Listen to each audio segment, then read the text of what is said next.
What is going on, guys? 2.0 here, and in today's video we're going to be taking a look at all the loot that I've been rewarded with by completing the past 7 Nightfalls. That's over the span of 3 weeks, and we've got lots of nice loot to get through. Nightfalls are very rewarding again, hopefully it lasts, but for the very first Nightfall I did in the Rise of Iron, I was on my Hunter. This is my main character, and therefore the one that I leveled up first, and here, after killing the boss, I actually did get a skeleton key, which I hardly ever seem to have drop whenever I play strikes. Everyone else seems to get them all the time, but they seem to be an extremely rare drop for me. Let me know in the comments how often these keys drop for yourselves. But anyway, after frantically trying to figure out which side of the chest was the front, I finally worked out how to open it, and I got the Devouring Maw Warlock helmet. Now, I'm not going to lie, I was hoping to get the Baron's Ambition machine gun, as at the time my heavy weapon was one of the lowest items in light level that I had, but this helmet came at 385, which was awesome. I transferred this straight over to my Warlock, and it helped out drastically with that character's light level, as I still hadn't put a great deal of time on that character.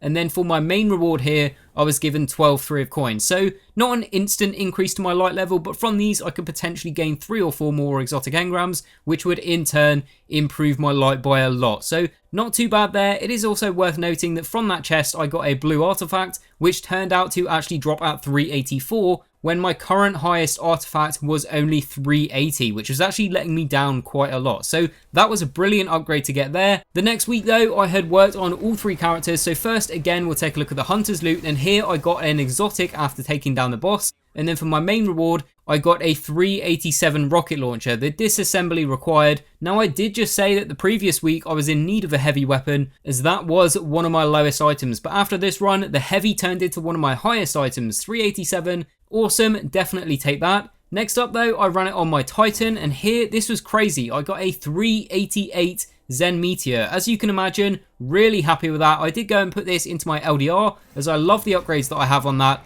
Triple tap and casket mag basically means I can fire 7 shots with this sniper before I have to reload once, which is obviously really useful for the raid and general PvE content, as it deals a ton of damage. So yeah, the ability to bring that up to 388 was awesome. After this, the final run for that week was over on my Warlock, and here I was rewarded with a 387 helmet. Pretty nice upgrades on it as well, but I did transfer it over to my Hunter to infuse it there, as I did already have a 385 Warlock helmet from the chest that we saw earlier. So to me, it was more beneficial to infuse into my Hunter's helmet, as I believe at the time it was still only 383. So that was in need of an upgrade quite drastically, and definitely more so than my Warlock's helmet over here. So then the final set of rewards was for this current week. The strike is the Undying Mind. Such a pain to solo this one, but I got it done. And here on the Hunter, I was rewarded with another 388 sniper, this time a legendary, the 7th Sense. It came with Army of One or Mulligan, skip rounds or small bore, and then finally unflinching. It did have short gaze as one of the scopes as well, so not a bad roll on this weapon, but it is one of the lower impact, high fire rate snipers, which I myself am not too keen on. So again, this was used for infusion, but even still, it dropped at 388, so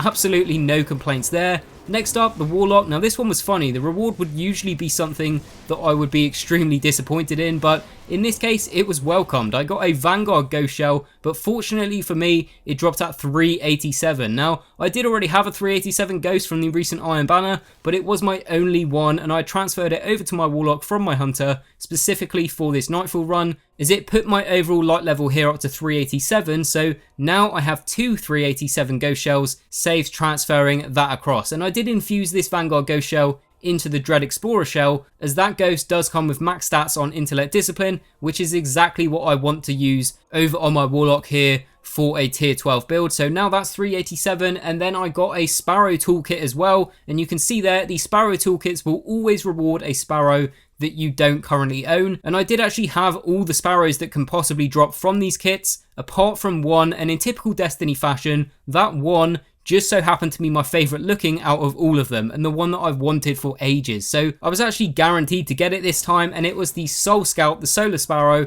Now, it's not often in Destiny that you're guaranteed to get the one thing that you want, but this is one of those special occasions. Very happy with the loot that I received over on my Warlock this week. But then finally, I've saved the best loot for last, and also because it just happened to be my final run for this week. Over here on the Titan, I got really lucky with the boss drops. I was given an exotic heavy engram, and the rarest item of all to me, a skeleton key. But the luck doesn't stop there. My main reward was a set of 389 Peregrine Greaves, the exotic Titan leg armor. These will be a huge help with them being 389. Probably going to put these into my hunter leg armor just to be as ready as I possibly can be for the hard mode raid over there. And obviously 389 leg armor is going to be a huge help with that. The emotes pack as well gave me this emote right here. So overall, so happy with all that loot there, especially the final week. Lots of upgrades, and to get a set of armor at 389 was brilliant. But that was my loot over the past 7 Nightfall runs. Let me know down below in the comments what you've had from doing the Nightfalls lately. I'm absolutely loving the fact that Nightfall loot is actually beneficial and a huge help. But that's going to bring us to the end of this video, guys. So if you did enjoy it, please leave a like, as it really does help the channel out. Follow me on Twitter, the link will be in the description below. Subscribe if you're new around here, as I upload daily Destiny videos. And as always, thanks for watching, and I will see you guys on the next one.